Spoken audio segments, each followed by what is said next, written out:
All right, so this is the structure protection panel forum here this morning. What we've done is we've assembled kind of a cross-section of Montana Fire Service folks to kind of have a little bit of a discussion on structure protection tactics and considerations for when you have fire either in your district or planning for fire within your district. So my name is Cory, Calnan. I work for DNRC as the County Co-op Fire Program Manager for the Fire Protection Bureau. I'm also one of the operations section chiefs for our county assist team, the CAT team, that primarily operates in central eastern Montana. We're joined here today by Chief Cowger, Columbus Rural Fire Chief, also IC trainee on Northern Rockies Team 6. He's also spent quite a bit of time as an operations section chief, division group supervisor, and a structure protection specialist. So a good wealth of experience there. We're also joined this morning by Dan Scheel, battalion chief from Big Sky Fire Department. Dan will be talking about some of the pre-planning and software that Big Sky Fire has used. Dan is also a division group supervisor trainee with us on the CAT team. So he's been helping out for the last couple of years. Also joined by Heath Gerber, Eastside Training and Safety Specialist for Montana DNRC, also a division group supervisor for the DNRC CAT team. Heath also spent some time as a division soup with Northern Rockies Team 2 this summer. And then Lincoln Shute, fire warden out of Flathead County, director of OES, or just OES, Flathead County OES. And a division group supervisor with Northern Rockies Team 4. Yeah. I think quite a bit of experience there, and operations section chief training. So got a good mix of incident management and local government personnel here. We're going to start each of the panels to kind of touch on a few things this morning that we'd really like to facilitate as a good dialogue and have some conversations about structure protection, how things go, and how things went.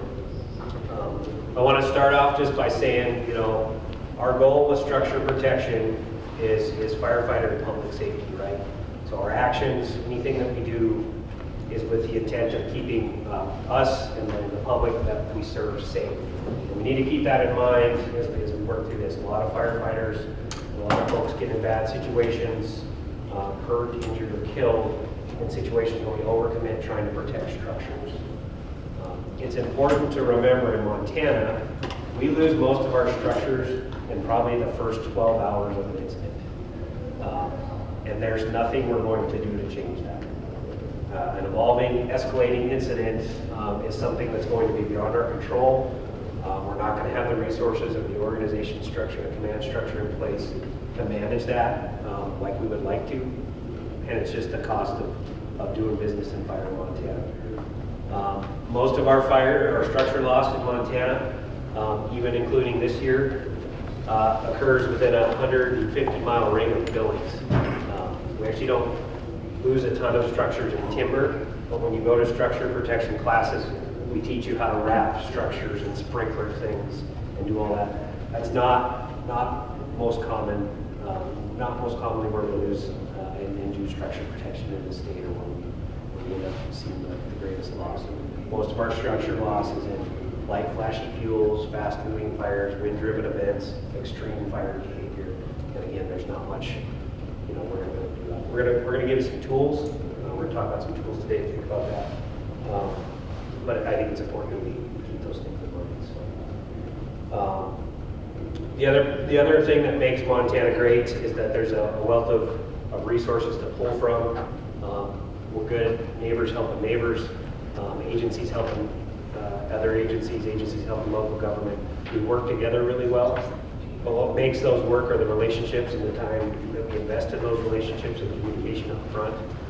So it was mentioned yesterday and it's mentioned again today, the networking you do here at a conference like this, or you do in those preseason meetings with your cooperators, your partners, pays off when you're having that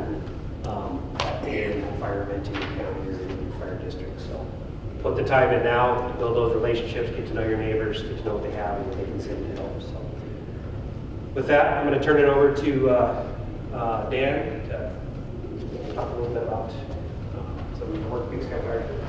Hello.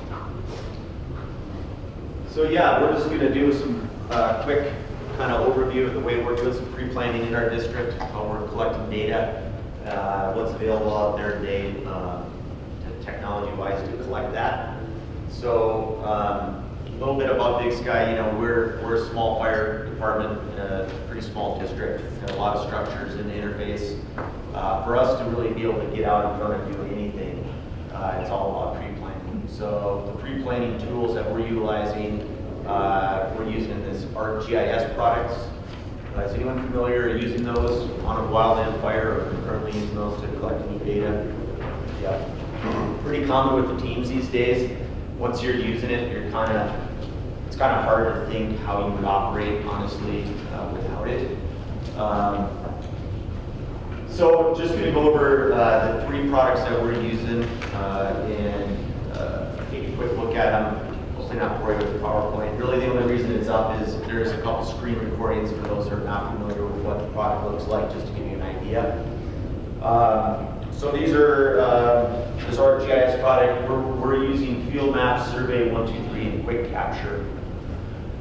Field Maps is kind of our day-to-day app that we run on our iPads and all of our apparatus and in our officers' iPhones. And this is running side by side with some other apps that are tied into our alerting system, our CAD system, just to this one help us out with our general incidents.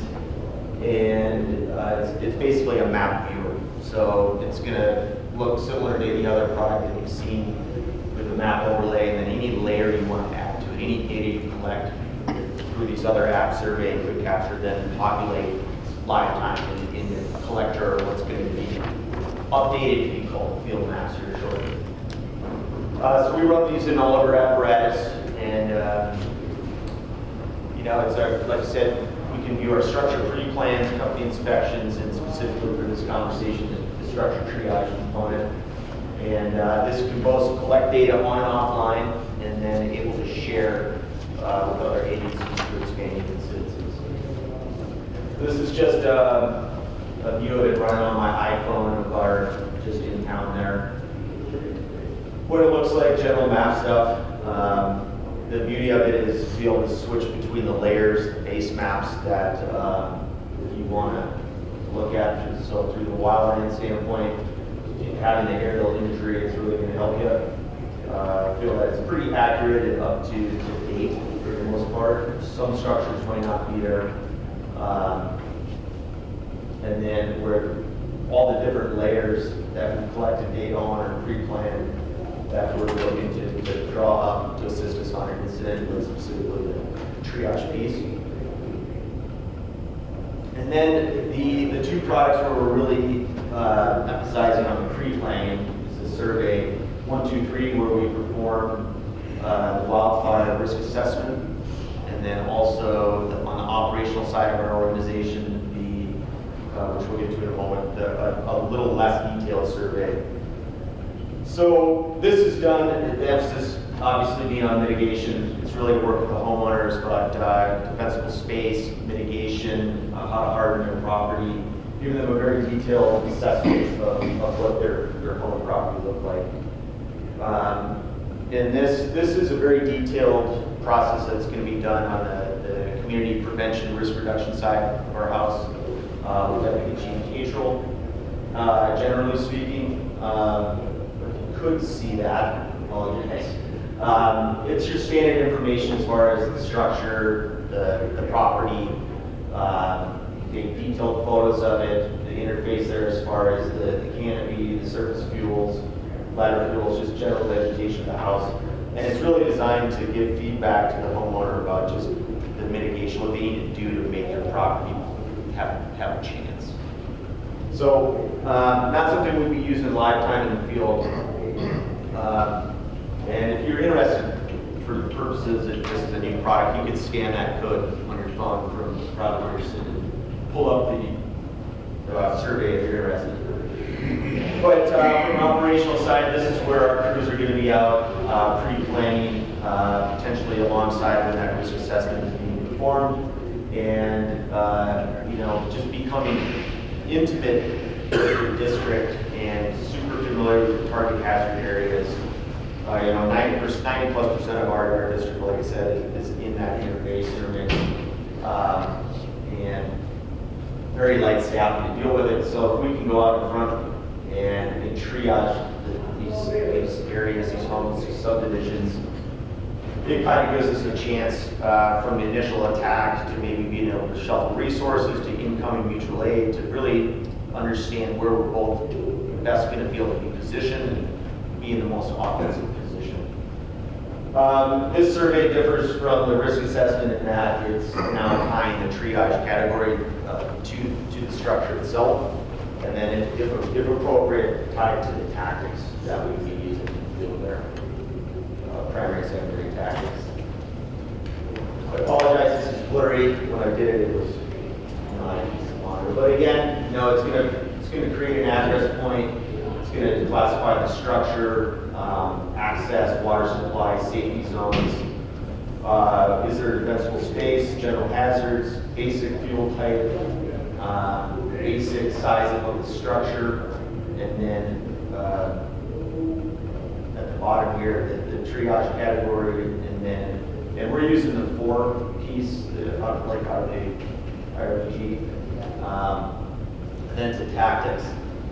So what the point, I guess, all this is just bringing to attention is these two surveys then go back to tying into that general map viewer, that field maps app we're running.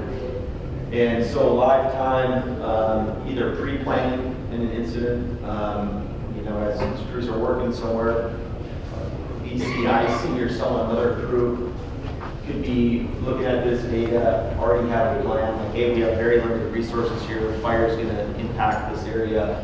These are the 4 houses that we can make the biggest impact on here currently. So when you're looking at it up close, there is a lot of great detail. Probably can't make it out, but it's actually just classifying above the structure there of what category we put it in.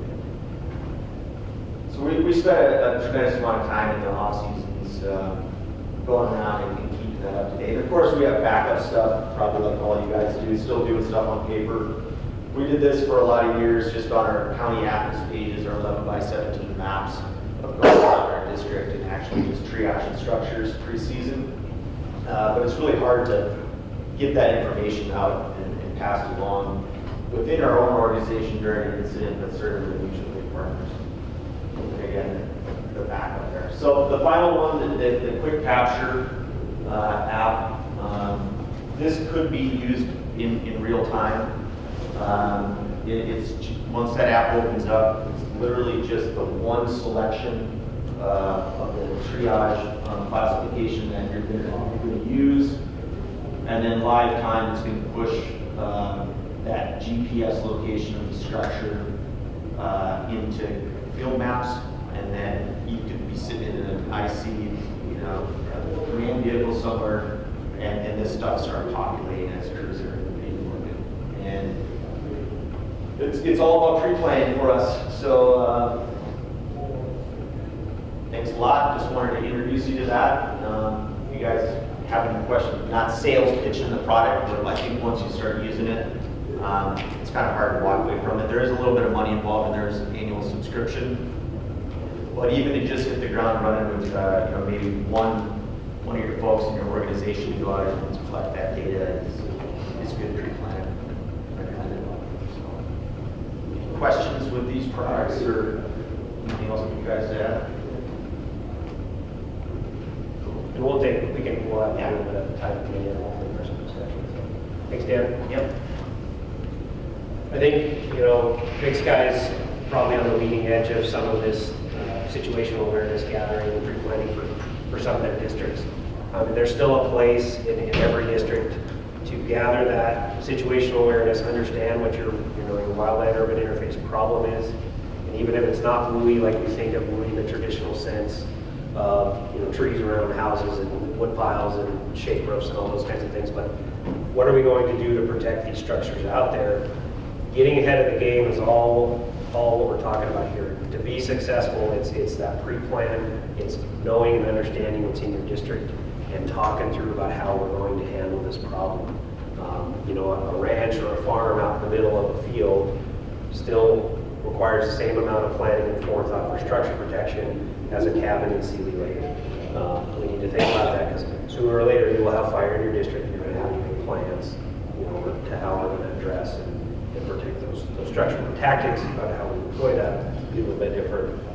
Excuse me, and Heath and the rest of the folks here will kind of talk about that. But can't understate the importance of pre-planning and understanding the district in which you operate, and then, you know, with the tools that like Dan showed here and some of the other things out there, when you ask for help, when you have that bad day, and you're requesting mutual aid or other assistance to come in, you have the tools to share information with folks that aren't maybe as familiar with the area and help them be successful and execute structure protection. Real quick, I'm just going to touch on a couple things about, you know, Dan talked about the pre-planning. I'm going to kind of talk about, okay, now you're having that fire incident, some considerations to think about when you need to get some help coming your direction. So hopefully everybody's fairly familiar with, you know, Montana Mutual Aid, the processes that we have there. You're familiar with the county assist request process and working with your state agency, local offices to request some help through that, and the interagency wildland system. You know, and the other means of just local mutual aid, all those processes to get you help coming. But before you pull the trigger for help, you probably need to understand or think about what it's going to take. You know, what am I asking folks to do?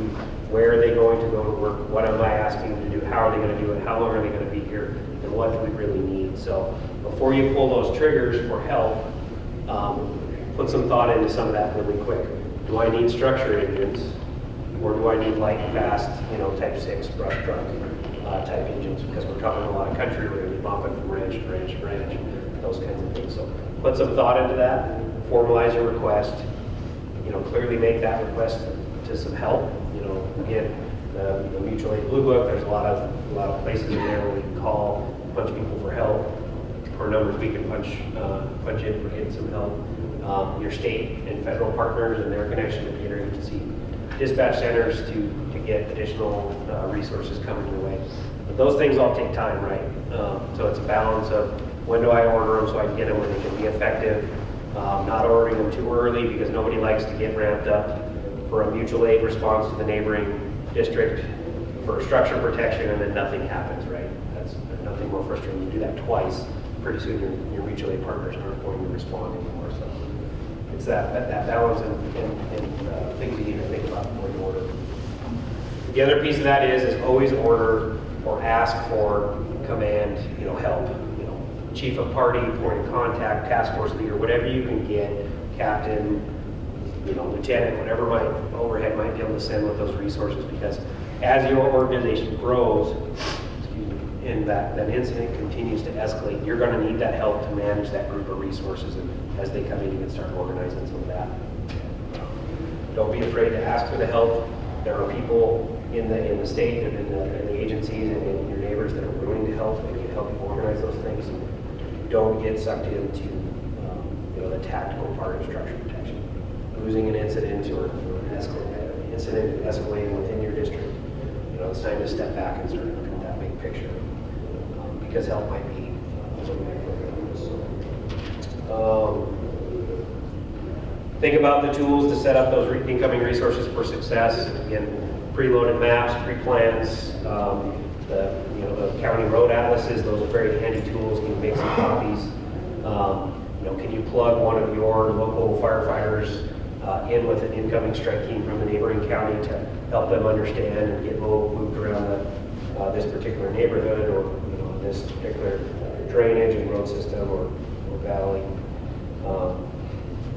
We've gotten better in the state about you know, common mutual aid frequencies and combo, but I will tell you, just last week on the South Moccasin Fire in Fergus County, we hit combo barriers where departments that should have had mutual aid color channels in their radio didn't have them. And so what do? You know, how do you make those workarounds?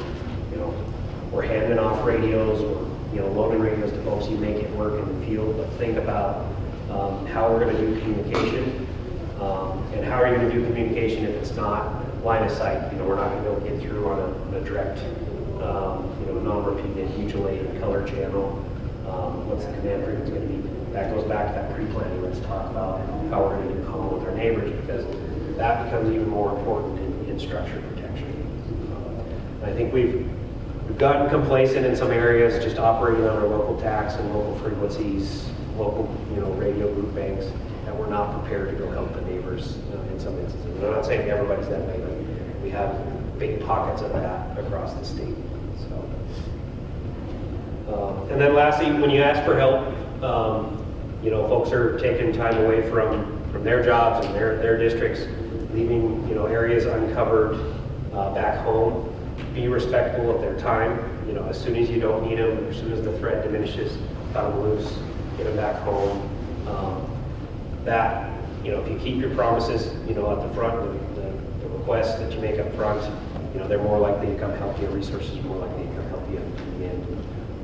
The agency partners and resources are there to help guide you with some of that. So that's what I have for kind of asking for help and organizing for success. So that'll turn it over. Thanks, Cory. I think my piece of the tactics and some of the structured defense triage categories and all that stuff, you guys know most of this. I'm not up here to deliver some magical tactical bullet that you've probably never seen or used or seen in class, but just a refresher of those things. And I think we in the fire service are pretty good about not inventing new wheels, just recrafting other ones to make them fit our organization. I tried capturing, the things, the process that we do tactically when we arrive in a structure protection situation. And actually, this one comes out of CAL FIRE, sorry, but it's a pretty simple mnemonic. It's SFACS. The S stands for survival. Can you survive in that structure? Can your engine and your people survive there? If not, leave. Is there a safety zone nearby? LCES still applies even in the wildland urban interface. It just looks a little bit different. And I would actually throw out that maybe a safety zone is not necessarily a safety zone. It might be a TRA or a temporary refuge area. Can your engine be shielded from the flame front from that side of the structure to give you time to either refuge your folks, to get them to that safety zone, or allow some defensive action there after the fire front passes, which we'll get into in the tactics. So a couple of those other ones, fire environment, that's the F in FACS.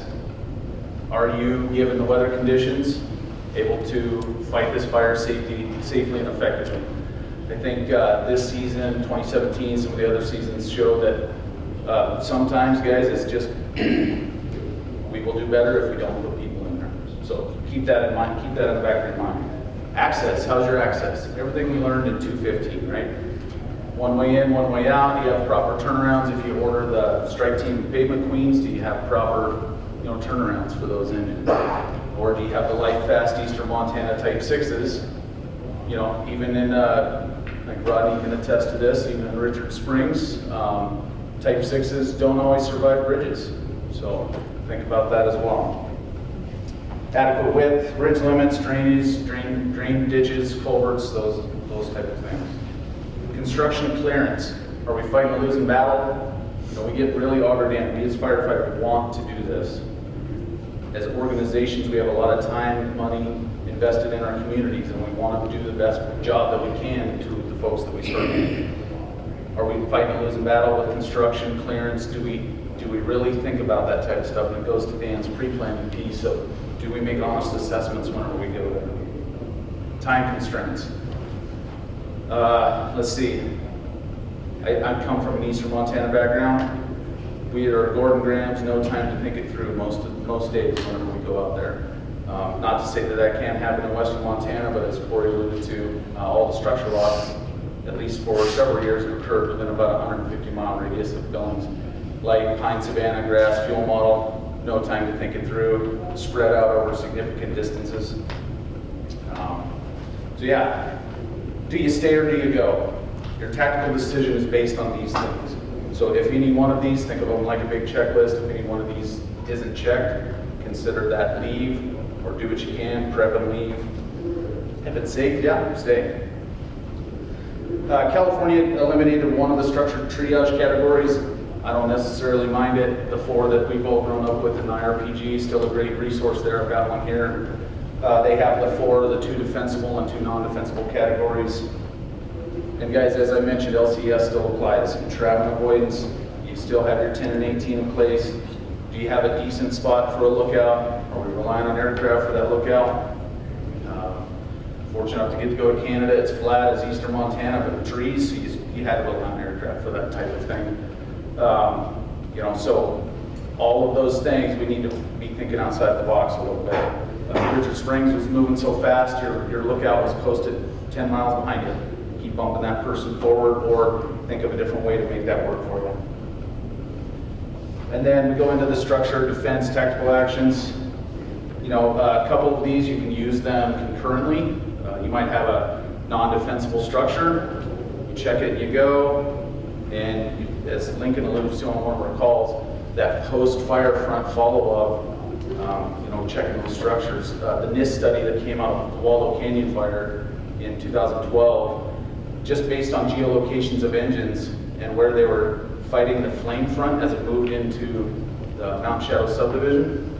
There's pictures with geolocations on there. No fire in those structures, and then several hours later, same picture, the structure's on fire, and then you got house to house to house structure ignition after that point. So that fire front follow up. Prep and go, do what you can. You know, leave before your escape routes are compromised. Can you stay? Is it a defensible property where you can stay? You have all this access and egress or a temporary refuge area. Can you prep it and defend it and stay? Fire front following is the follow-up tactic after the fire front pass through. Bump and run, which is typically what we use in eastern Montana as your 12-hour mutual aid is getting assembled. You're just going from structure to structure over a series of miles. It could be miles between these. So be prepared for distributed operations, maybe not necessarily good line of sight communication. Your folks have to be really dialed on what you expect them to do in those situations. And then an anchor and hold, which we got to experience on the Horse Thief fire in Muscle Shoals County a couple weekends ago. We made a stand at a series of structures and dumped copious amounts of water there to stop the house-to-house ignition. You can see that in, you know, the California urban interface or the Waldo Canyon, where you get the Pavement Queen structure protection engines, master streams, hydrants to back up that large water supply, and you make that house-to-house ignition stand with that. So, and then of course the tactical patrol. We've got to go back in there and keep looking at these structures after that has gone through. You can read the studies. Embers lie in wait on a wooden window well. They just sit there and smolder. You can't necessarily from the street view see that smoldering, and then pretty soon you're off to the races again. So just talking about, you know, whatever you want to call it, your levels of engagement, draw D or pace. I like the pace plan. I was a structure guy before all of this. I did lunar, never heard of lit before. I actually like the simpler the better for me. So I like the pace model. What's your primary, alternate, contingent, and emergent plan? Primary might be manning hose lines to suppress the fire. What's an alternate? You still might be at the structure, temporary refuge area, but you're not. You're withdrawing those hose lines to, you know, allow that fire front to pass. Wrapping that structure with the hose lines again, doing what you can, and then move on to the next one. Contingents based on firefighter safety, and then emergence bug out. That's kind of my structure triage stuff whenever I get involved in an operation like that. I would tailor it to your area, do the pre-planning. Pre-planning ties together with Cory and with your mutual aid partners. I think you would be able to develop a potential tactical plan for what your area or areas of concern might look like. So with that, thank you. And I do have a couple cards up here if you guys want to talk more training stuff. Thanks, Heath. Good morning. One thing I did a few years ago, so yeah, there's a couple different things here. So I built this. This is just a homeowner's guide to creating and maintaining a home ignition zone. I hand these out to homeowners every chance I get, but I keep a handful. Actually, I keep about 20 or 30 in my truck. How many times have we been out there and we get some engines and they maybe haven't done a lot of structural protection? I can give them something like this, and it gives them the hints of what to look for, what can they do that will make a big benefit, you know, underneath those decks, that initial round. And then if you're holding a house, what places to look where the embers could be, you know, those eaves, those vents, all that kind of stuff. So that's one thing I do that's been really valuable. Triage, you know, I mean, there's a million ways. There's the electronic, most of the departments up in my neck of the woods don't have a bunch of them, computers and stuff, so we kind of do the paper. I think the biggest thing is that do it so something that's simple. Keep it easy. The more complicated you get, the more chance for mistakes, problems, forgetting stuff. So on that. The other thing I've seen a lot of is I got a couple structure protection plans that are about 4-inch ring binders from Type 1 teams that don't have any tactics, that don't have any needs. So I started this year, and I did we were down at Red Lodge on that fire, and it was actually the first time in a long time I actually had time to build a structure protection plan. But what I did is I set it up a little different to be able to use it as a pre-plan, so you could do it before or during an incident. So kind of just talked about what are the typical fuels, what's the typical fire behavior, and break that into 3 spots. Your head fire, your flanking fire, backing fire, and ember showers. And being able to build tactics for each of those in there. So if you have some time, or if you're pre-planning, you can build it to that, and keeping it fairly simple. And then you have pre-fire things you can do and post-fire. I think that's really, really important in that. And because the one thing I do get concerned about is identifying a house as undefendable. Is it undefendable at what fire behavior? If you know, classify something as undefendable, but the fire slows down or it doesn't get there until night and all of a sudden it's a backing fire coming in, I would hope your tactics would change drastically with that also. You know, the checking goes, you know, we've all done that. You know, the biggest thing there is you don't have any time, you don't have enough resources. Getting through there, doing the quick and dirty thing, making sure the people are out of there. And I'm an absolute advocate that we should be brutally honest with the public. And I tell them right up front, and I was at a public meeting this summer, I said, number one, if you're thinking about saying, I said, I don't think it's right. I said, I don't think it's fair to the firefighters. The weight you're putting on somebody's shoulders of you staying in there is not right. I said, these are young men and women, volunteers, agency, it doesn't matter who they are. But you're in there, they have a chance of doing something that they probably shouldn't do. And I always tell everybody, I said, I'll make sure none of my people do it, but I won't guarantee. I might not do something like, might not if you weren't there. It's amazing when you do talk to somebody face to face like that in a public meeting or right out at the ranch or the farm or the house. Most of them will go, I never really thought about it that way. And I've had most of the people say, you know, I think you are right. I'll get out. I said, we're going to do everything we can, but be brutally honest with the public. So checking and going, just getting through those houses as quick as possible, getting the people up, throwing the stuff off the decks, those quick things that they didn't think about doing. Going inside houses, I'm always broke on that. If there's a window open or something, you always tell the crews, one guy outside, 2 guys in, leave a note, document it. You know, I think that's really, really something, a good thing to do. I don't go into houses a whole lot.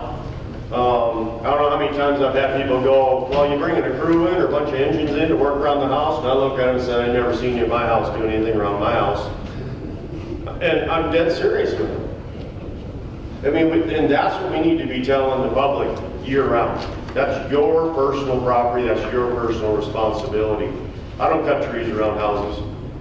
the vast majority of the time it won't make a difference anyways. You know, a single tree around the house, you know, best thing you can do instead of cutting the tree down is just scrape out around the base of it so that it can't climb it. How many people in here have ever seen a tree catch on fire from an ember shower? I never have. So if you just don't let it come up from the ground, the probability is it won't burn anyways. But, you know, it's going to be somebody's favorite tree, or the tree's going to fall in the house, or who knows what's going to happen and go wrong. So I don't do that kind of stuff. Triaging, you know, it's hit and miss depending on experience. You know, you can have 5 different people triage something, and you'll have 5 different, can you stay, can you go, can't you, you know, what you can do. That's always tough. It's more experience and fire behavior experience more than anything else. I think the one thing we did talk about is if an area blows through, make sure you never leave at least one truck doing a patrol through there. And the patrol doesn't mean you're driving through. The patrol means you go from house, you get out, you walk around the house, and you go to the next house, walk around the house. What was it, Gary? 4 days up on the wedge? I think it was 4 days after a fire. There was a low log home, and down in the bottom log, they went by and they smelled something and looked around, and there was a little rod in there, there was a little ember in there. You know, if they wouldn't have caught it that day, good chance that could have burned the whole place down. So always make sure you leave at least one engine there and doing that.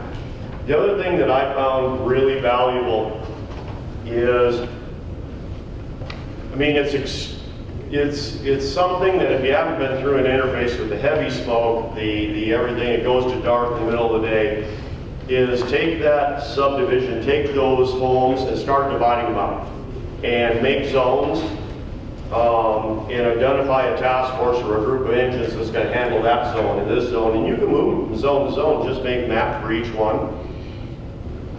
What the resource have told me over the years is they like it because all of a sudden they aren't trying to think about the 30, 50, 200 houses or whatever. They're focused on the smaller scale stuff. And it makes them, the engines had told me that they liked it a lot better, even when we moved to a different zone. The one way I do it a lot of times real quick and dirty is I'll go on Google Earth and just pin drop on houses and number them and then put a red line around it or a box. And then I'll print off a bunch of those for different zones. And it's just quick, dirty, clean, and people have something in front of them. And I think that's really valuable. Make it as simple as you can, because when it gets really crazy, you want that. You want to keep it simple. And then just really tight control, making sure everybody knows where everybody's at. Move people. But a good friend of mine told me when I was in division training years ago, he said, get out there, get your stuff down, get your people working. He goes, but by afternoon, burn time, get back up and you're moving chess pieces. And I think that is really, as leadership, that's what we should be doing, is once you get all the pieces in place, the morning before the thing hits, try to be moving the chess pieces then and making sure we're taking care of everybody, making sure that we get everybody back out safely. I got all this stuff electronically. I'm an absolute advocate that take your, I'll send it to you, put your own logo on it, change it, whatever. I'm all good about that. Let's just get the information out to the firefighters and the public. Thank you. So there's just a couple things that I think I want to key on. One, you've heard some strategies, you've heard tactics, that kind of stuff. And what I would key on is to you individually is know what works in your area. What organization here, by a show of hands, has enough resources to fight the fire simultaneously and do all the structure protection they need to do? Anybody? So what's that mean? What do we have to do? We talked about it. Call for help. Okay. So recognize that early. Well, is that the best time to build a relationship with your neighbors?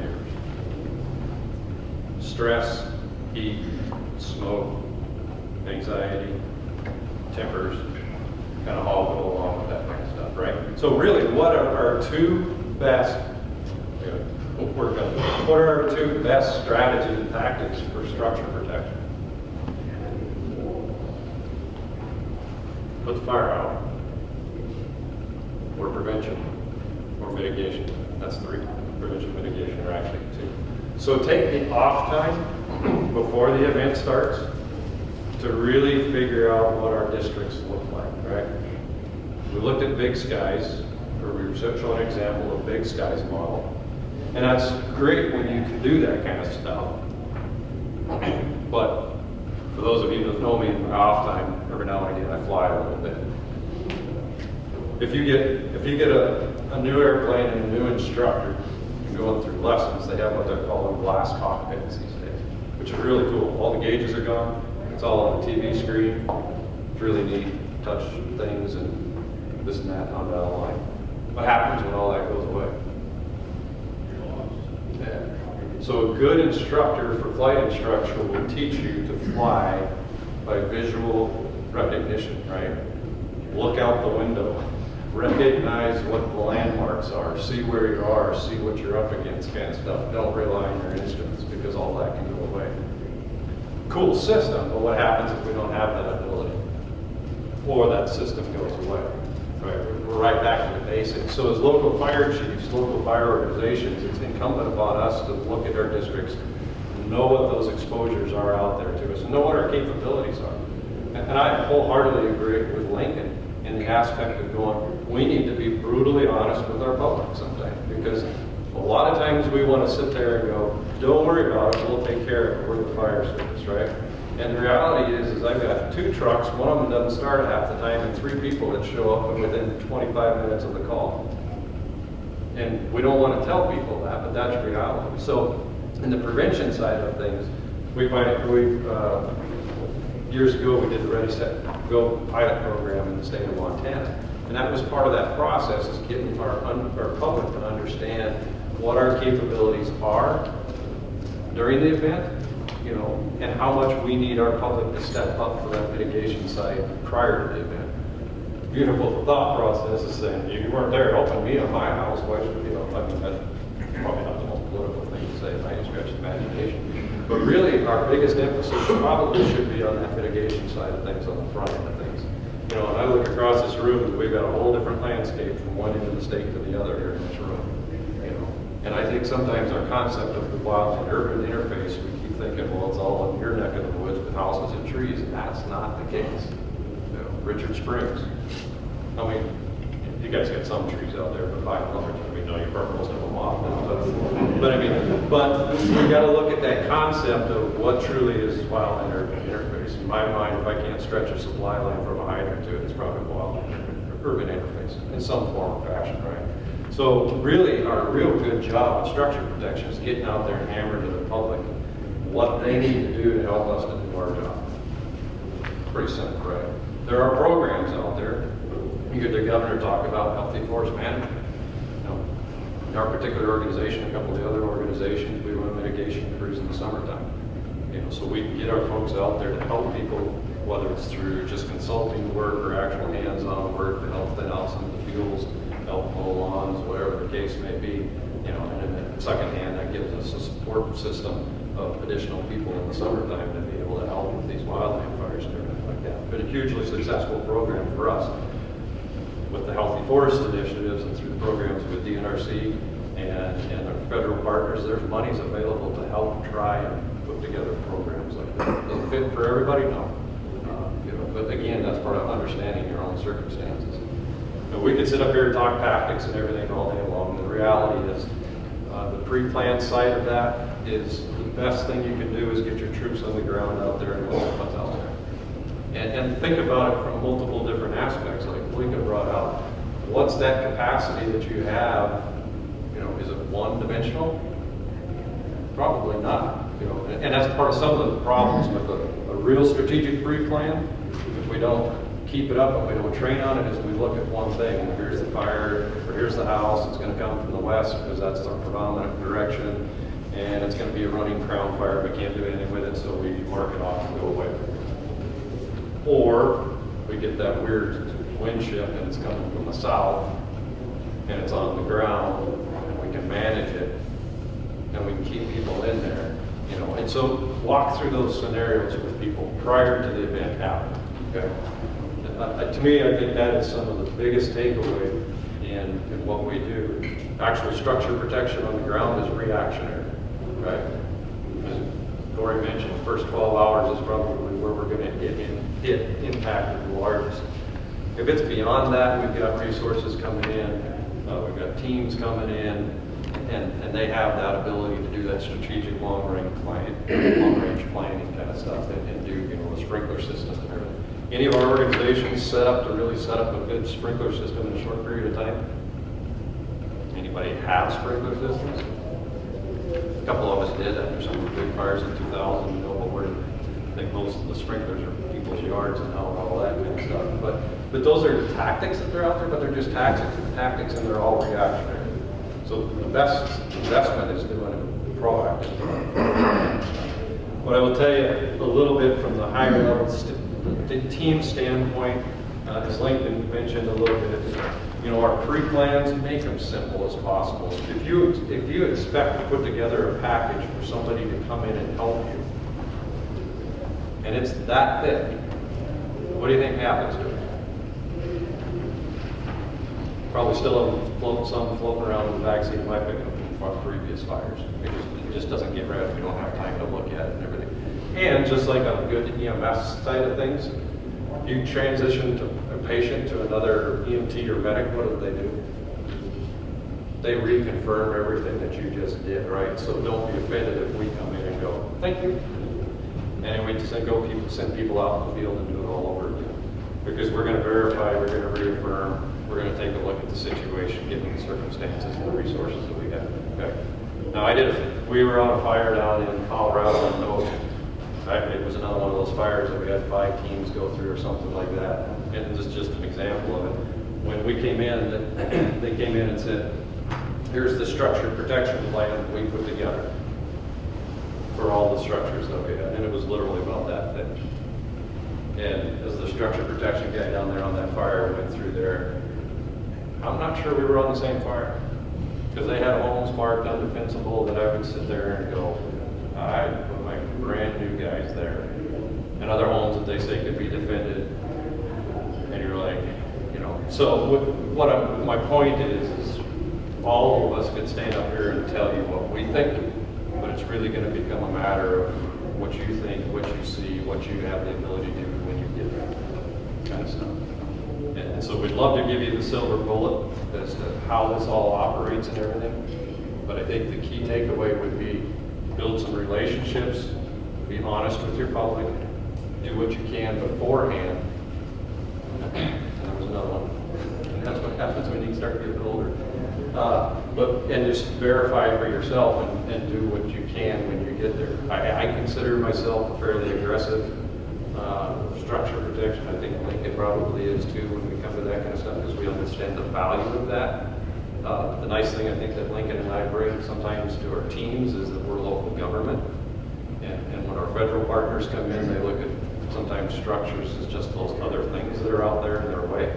And we have the ability to bring that by being involved in the teams back to saying, no, that's our tax base. That's the political mess that we're going to have to clean up when you guys leave. And so we need to look at this differently. But what I would encourage everybody to do is reach out. Any one of us are available for help at any point in time. We can give you the do's or the don'ts. Lincoln is much more organized and that kind of stuff. He's got the pre-order list and all of this kind of stuff. You can say, well, if you got X amount of structures, here's what you need, but that's all based on our resource ordering kind of thing and everything. Obviously, initial attack looks extremely different, right? Because we don't know how caches and poses to bring with us and all that kind of stuff. So build your relationships, do what you can, way before the incident on the front end. And honestly, you know, our public, they look at us as trusted sources, right? So if you walk out there and tell them that when I roll up to your house, there's really nothing I'm going to be able to do with this. But if we make some of these changes, then you got a fighting chance. They're probably going to look at that a whole lot better on the local level than when we roll in as a team sometimes and go, well, now you got to do this, this, and this, and that. So you guys have more influence at that local level than the team ever will. So take advantage of that when you can. It's a growing problem. How much time have we got, Cory? Yeah.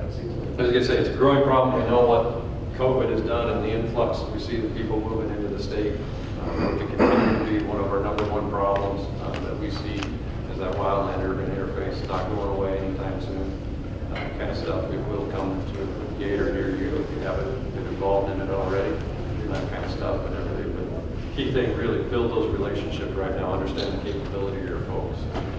And don't get caught on specific tactics, tools, trucks, whatever the case may be.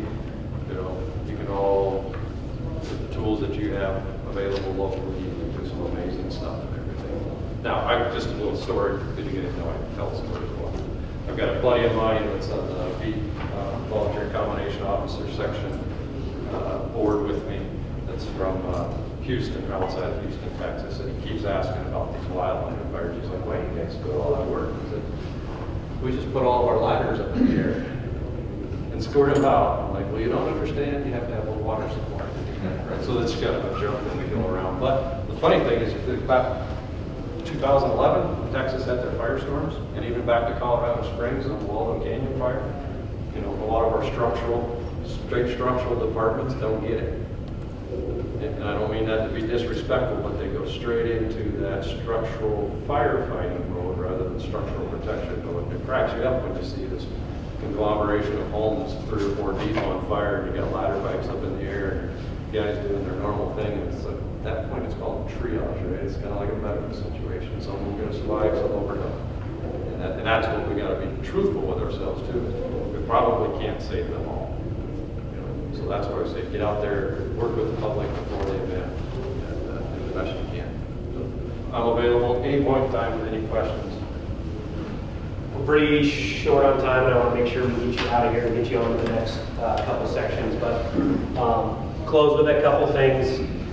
As Chief Cowger said, we can't teach in 1 hour. We can't talk about this. Is a 5-day S215 is 4 days, 4-day class at least. And then there's protection stuff after that. But at least we can introduce you to some concepts. We are very fortunate in the Northern Rockies that we have a very strong interagency component in our incident management teams. And the fact that we have local government folks on those teams really does help when you have a bad day and the team's coming in to help. You as the local fire chief or the local fire response agency, you're that local expert when those teams come and park in your area. And you need to engage, and you're going to be looked upon as the local subject matter expert. So it's another case to brush up on what you got, what your capabilities are, because the resources are tight, fire seasons are longer, we're competing with lots of other states and geographic areas across the area, and local government is going to become a much bigger piece of structure protection in Montana than we probably have done in a long time. So just be ready for that. When you've got a big fire park in your district, if there's an incident, you will be expected to be prepared for that. So, any quick questions? Cory? Yep. We didn't barely scratch the surface of the thing, but I'm not sure I'm interested in the 5-day course.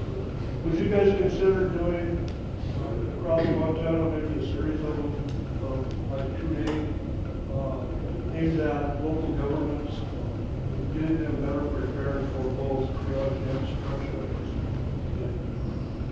I think that would be invaluable. You guys should take your little show on the road here across Montana. Do some 2-day programs. That's right. Nothing to see. Call that service. Yeah, I think that's a good idea. We have both Heath and Dave here in the room, that head up our training section, and I think that's, See if you can make that happen. you call, we'll make that work. So if there's interest, reach out to your local offices for training, and then we're happy and willing to do that and support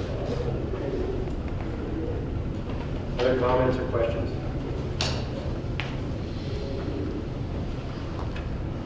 Okay. Just a reminder for the goals, folks, there's a sheet somewhere back there. Okay, so make sure you sign up on that. Thank you all.